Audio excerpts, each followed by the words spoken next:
ज्यांना विलीनीकरण करायचं आहे त्यांनी सुनेत्रा पवार यांच्याकडे यावं। दादांच्या राष्ट्रवादीच्या बड्या नेत्यांचं खासगीत बोलताना हे विधान पाहायला मिळतंय। विलीनीकरणाची चर्चा उपमुख्यमंत्री सुनेत्रा पवार यांच्याशी करावी।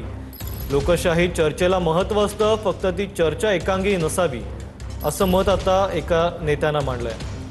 आपले प्रतिनिधी प्रमोद जगताप याबाबत अधिकची माहिती देतील। प्रमोद, काय सांगाल? विलास, खरं तर हे खूप मोठं विधान आहे असं आपल्याला म्हणावं लागणार आहे।